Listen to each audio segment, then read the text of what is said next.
Support for NPR and the following message come from 20th Century Studios' The Dog Stars. Director Ridley Scott returns with a gripping post-apocalyptic thriller, starring Jacob Elordi, Josh Brolin, Margaret Qualley, and Guy Pearce. Only in theaters and IMAX August 28th. What's your favorite moment of Broadway magic?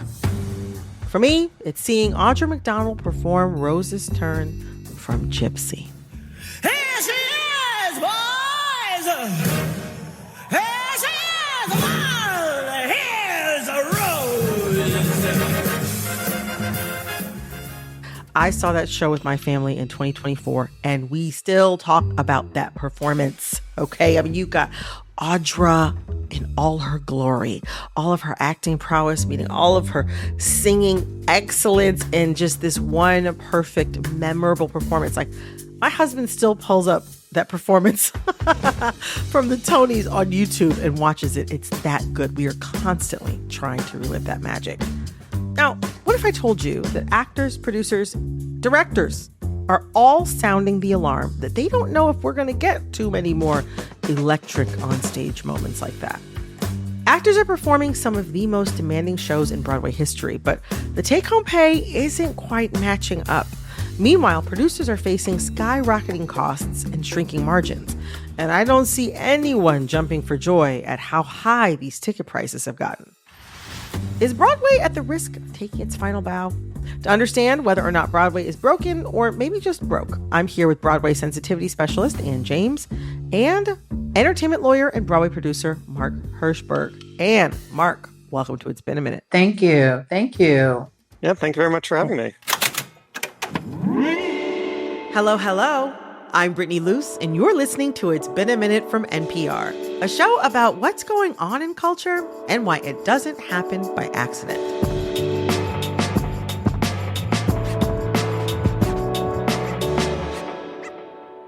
And a reminder, if you love It's Been a Minute, which from the sweet comments y'all have been leaving, it sounds like maybe you do, be sure to follow or subscribe to the show on your favorite podcast app. That way you get new episodes the moment they drop. It seems like everyone on Broadway, everyone in the business, from actors to producers, to even Andrew Lloyd Webber, they're saying the industry is under more pressure than ever. What has changed in the last 5 years? And as someone who helps Broadway cast and creative teams navigate social, cultural, or emotional dynamics, let's start with you. What's changed in the last 5 years? Pretty much everything. Because 5 years ago, we were in lockdown. Once we came out of that, we started to recognize that the old ways were no longer viable for people who actually walk out on the stage. And I had the unique experience of opening Broadway with Passover, the first play to open Broadway up again, and the protocols that we were using just to keep running crew, and actors healthy was a daunting task. I think we've come from that and we've learned from that. But where we stretched, I think we have retracted back to old ways, and the old system just isn't viable anymore because we've changed. Mark, what have you seen change in the last 5 years?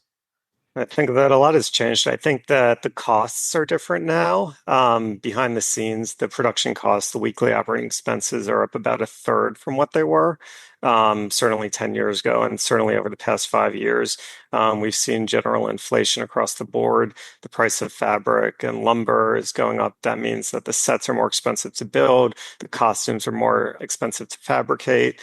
And then also the audiences are different. You are seeing a slightly younger audience, slightly more diverse, but also related to that, you're not seeing as suburban members of the audience anymore. So before the pandemic in 2018, 2019, about 16% of audience members were from the suburbs. And last season, it was 4.3%. So a lot has changed. And I think that also dictates some of the art that you're seeing on stage now. We're seeing a lot more of shows anchored by stars and dependent upon them to drive ticket sales. Yeah, trust me, that's definitely something that I have seen, especially my parents come to visit, usually somewhere around Thanksgiving time. And it's like they want to go see, we want to see the show with Denzel in it. We want to see the show with Taraji in it. Whereas before, maybe they might do some research, asking what looks good. And they still do those things as well. But before, it was a lot more driven by what sounds interesting and what might we want to see. I just want to bring into fact to one of these statistics that have been floating around about who is coming to see the shows. The average person going to see a Broadway show right now is a 40-year-old woman making over $300,000 a year. Yeah, recent audiences have gotten younger and more diverse, but the Broadway League's annual demographic report shows the typical theater goer is more than likely female, white, about 41 years old, a U.S. resident, and a college grad whose household income is upwards of $275,000 a year. So do we cater to that person, or like Mark says, do we lean into bringing in different people? And if we do bring in different people, then that particular demographic, what are we doing to attract them? Not only attract them, but to retain them. One thing that we can all agree on is that the costs of the tickets for these shows, the costs of producing them, the cost of putting them on, they have gone up. When the costs of Broadway shows go up, someone has to absorb them. Who's carrying these costs today? Is it performers? Is it producers, audiences, or all three? Well, I will speak from the artist's perspective. I think that a lot of actors and performers are feeling the weight of the lack of physical therapy, the lack of mental health support, the lack of vacation time. A lot of the weight and the pressure to do well financially is put upon the actors who are basically at the bottom of the triangle. We know who's at the top of the triangle, which is the owners of the space.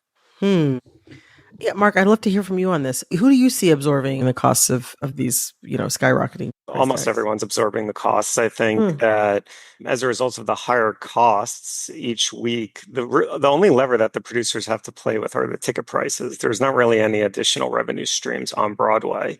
So that results in less money being generated in profit because of the higher costs, which means that it takes longer for the shows to recoup. And what I mean is earn back their initial investments to the extent that ever happens. As Anne sort of mentioned, the theater owners are doing well because their theaters are still fully booked and they're getting a share of the ticket prices, which are going up. So they're seeing some more money and benefiting. But everyone else, the producers and the investors, are certainly struggling in the current economic state of affairs. That's a serious issue. When you talk about being broken, I mean, we're kind of on a hamster wheel of saying, why isn't this working when we're applying the same pressures to the same groups of the organization that we have and not reaping the benefits for our investors and for the producers? So just to actually elaborate on that, I'm actually working on a book right now about the business of Broadway. Oh, wow. And so I've analyzed every show over the past 5 years and collected 40 different data points on every show. I've spoken with all the investors and producers. And what you are seeing are the shows that are recouping are Othello with Denzel and Jake Gyllenhaal, Good Night and Good Luck with George Clooney. It's those types of star-driven shows, which some producers are concerned are not really pushing the art form forward. Well, yeah, I want to talk about that a little bit. I mean, I will see anything. Okay, I've had some really incredibly fun and transformative and thoughtful experiences seeing theater. But growing up, I remember that there would be like a combination of things that would really push the envelope, and also things that were, tried and true. Rodgers and Hammerstein revivals like Cinderella, but also like new musicals that could kind of like bring in the whole family. Like there was a combination. And now it feels like there's a lot of star-driven shows, whether they be plays or musicals, that are revivals of something. There's very little new Black theater aside from, it's not new actually. I see a lot of like star-driven productions of August Wilson plays, truthfully. And I've seen them, I've seen them, and many of them have been good. But I imagine that also there are a lot of people who would love to be putting out new things, or like, I remember when Wicked came out, I don't know, like Cats was once a new musical, and Hadestown was once a new musical. Rent was once a new musical. I feel like we're seeing fewer and fewer new shows and more kind of like revivals or shows that are bringing like a Hollywood person, essentially someone from film or TV, to the stage. Talk to me more about how that's connected to the sort of rising costs that we're seeing. Audiences are becoming more selective about how they spend their time. Certainly with the pandemic, they became more comfortable just turning on Netflix and watching whatever's on there. And then, I mean, Broadway's competing against concerts and films. And so I think producers are looking for things that are recognizable and familiar to people. They're trying to mitigate their risk, and therefore they're not gravitating towards those new original musicals to the same extent as maybe they once were. They're looking more to adapt well-known film titles and I mean, create Back to the jukebox Future, musicals. Yeah, Heathers, Mean Girls, like yeah. I could go on. But interestingly, when you look at a lot of the recognizable films that have been adapted into musicals, a lot of them have not been commercially successful. No. No one wants to see something they've already seen. I mean, they think they want to see it, but these are also limited runs most of the time. You know, when we had Rent, when we had Cats, when we had shows the first time through that are not revivals, there were no stars in those shows. There was not the pull. The draw was not stardom. And I understand that like a healthy Broadway ecosystem, you kind of need room for both, right? But it does feel like sort of we're in a place where maybe one of these crops has overgrown. Starting in the 1970s with Grease or so and followed with the chorus line, there used to be hits every, like, I think the average gap was about 2.69 years. And since then it's increased, but what's really scary for the industry is that we have not had a hit since Hamilton, which was in 2015. Wow, that's So a long time. that's the longest gap I mean, even if you ever. pull out COVID, right? It is still a really long time. Yeah. And before that, you had Book of Mormon, and there was Jersey Boys, Wicked, Mamma Mia, Yeah. Chicago, which was a revival, and The Lion King and Rent. It's a really scary state for the industry because Broadway is very much dependent upon these mega hits. These shows lift the tide for all boats, and they Yeah. draw a lot of attention to the industry. They draw a lot of interest and sort of make Broadway at least part of the cultural zeitgeist for a few minutes. So until we have another A few minutes hit, in June.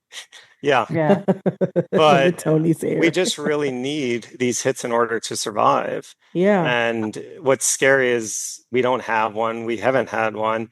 And looking at the pipeline of shows coming in, I mean, hopefully Paddington will be successful. Listen, they're going to get success out of me. I'm going to tell you something, though. They're going to get some success out of me from the videos that I've seen of the little animatronic bear. I'm like, let me see what he's doing. Coming up after the break. And we kind of have this assembly line theory of shows being cranked through, nothing really making an impact like shows used to make an impact. I mean, when you say a chorus line, people gasp. Stick around.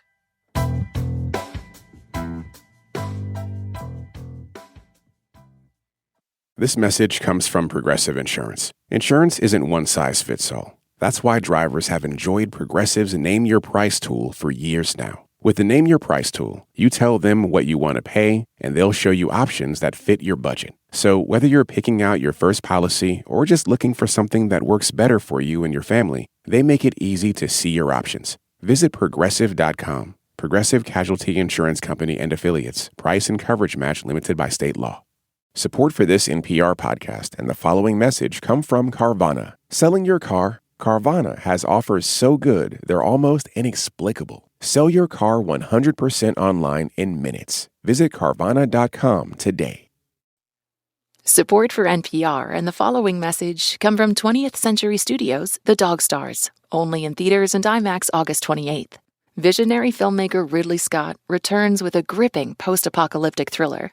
When a mysterious radio transmission shatters a lone pilot's isolated existence, he embarks on a dangerous journey in search of hope. Starring Jacob Elordi, Josh Brolin, Margaret Qualley, Allison Janney, and Guy Pearce.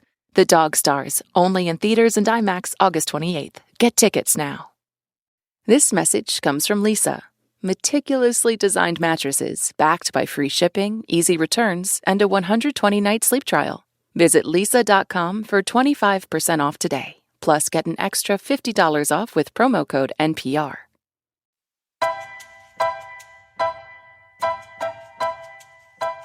I want to go back to talking about the talent. And you've argued that Broadway's current model asks performers to sacrifice their bodies and well-being. I mean, one of the first things that pops into my mind when I think about this is the 8-show-a-week schedule. It's not 8 days in a week. So that means that means people are doing 2 days at some point.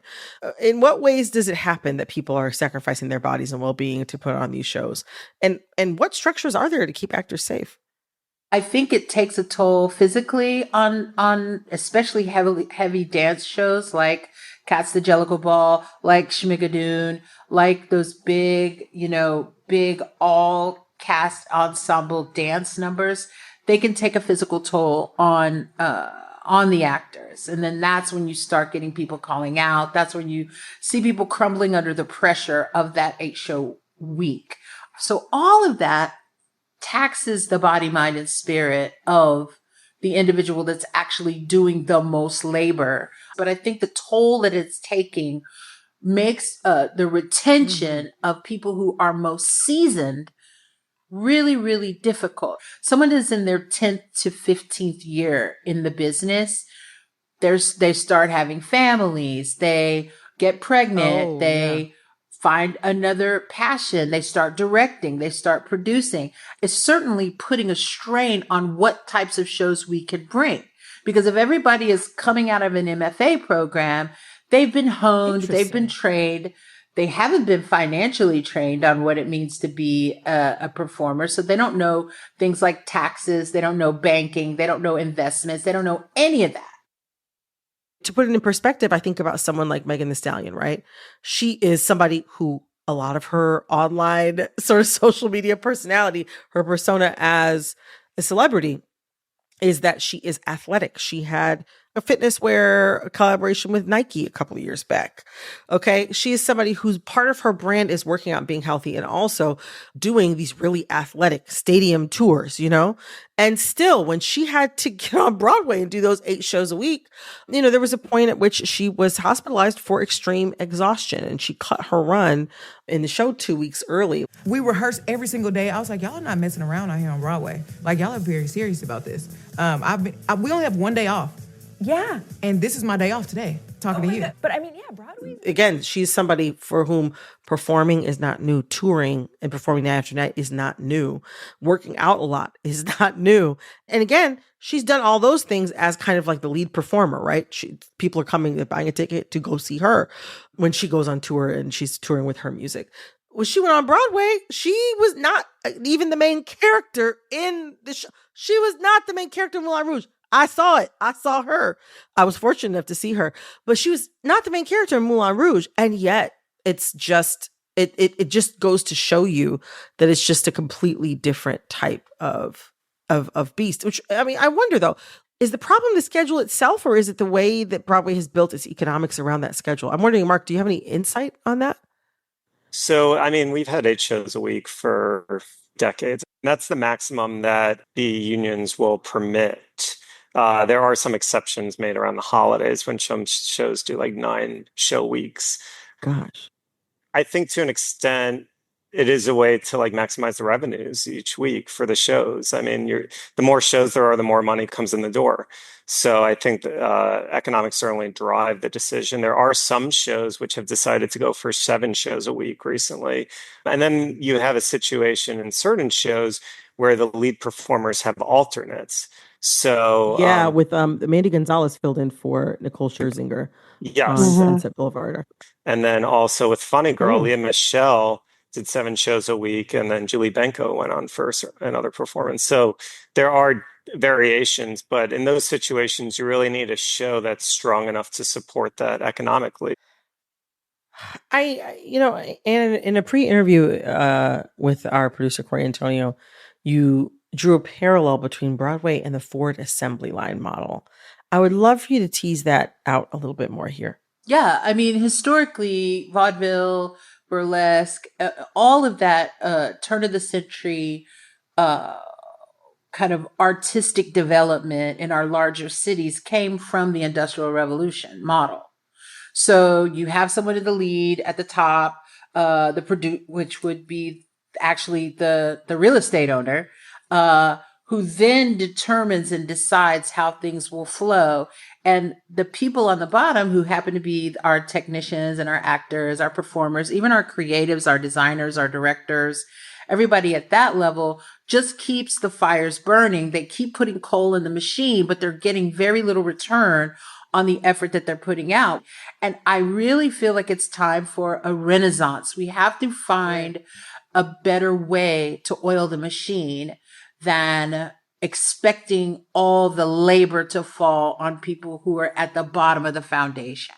So that was my correlation between, Henry Ford and the assembly line. We kind of have this assembly line theory of shows being cranked through, nothing really making an impact like shows used to make an impact. I mean, when you say a chorus line, people gasp, Kiss the Day Goodbye, Hello 13. I mean, the shows are not, they don't have as much impact. And I don't know why. Maybe because they're fleeting and because we are a celebrity culture, or because audiences don't appreciate a career in the theater as opposed to, oh, well, I'm just seeing you for this 2.5 hours.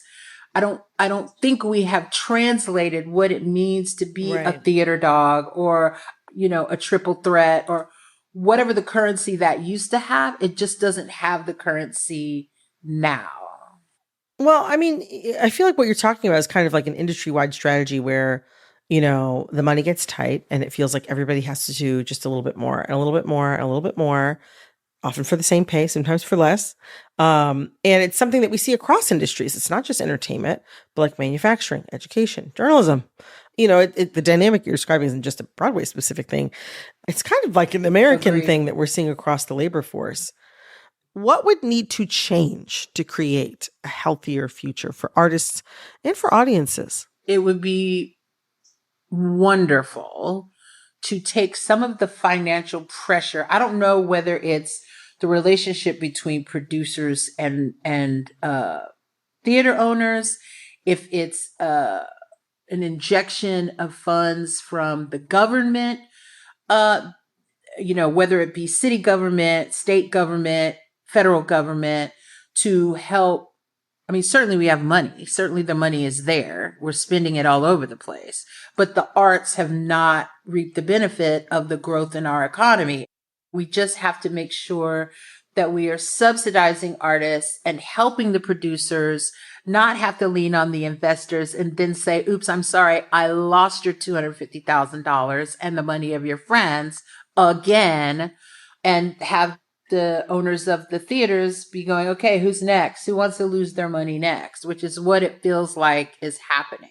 Yeah, I mean, I think in terms of the next 10 years, I think we're going to continue to see the acceleration of the current trends. I think we're going to see more producers trying to create these events built around stars, familiar IP. I think that the producers and their investors are trying to mitigate their risk as much as possible and gravitating towards what they perceive to be sure bets. And those are the projects right now that are finding financial success, irrespective of the art.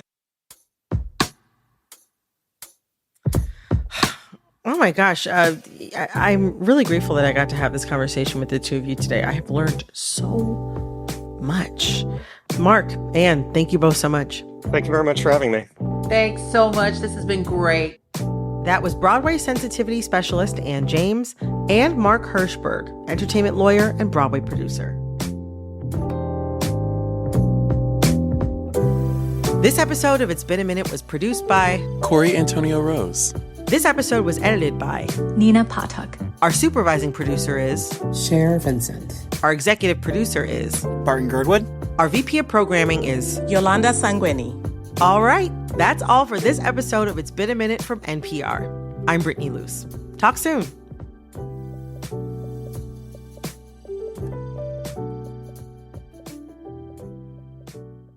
This message comes from NetSuite. They say that every day your business is late to AI, you fall 2 days behind. Fortunately, there's NetSuite Next. NetSuite Next is where your business meets AI because AI is built into everything you do. It automatically surfaces custom insights throughout your day. AI agents work alongside you to solve problems. It's just like you're having a conversation with a colleague. If your revenues are at least in the seven figures, try NetSuite next for free. Go to netsuite.ai/story. This message comes from Jerry. Jerry's changing how you think about car insurance. For people who like to save or shop smarter, Jerry doesn't lock you into a policy that auto-renews. Reshop anytime by comparing up to 20 quotes side by side and switch, all in the app. No spam calls, no hidden fees. Drivers who save with Jerry save over $1,300 a year on average. You'll probably be the first one you know to use it, making you the smartest friend in the group. Download Jerry today.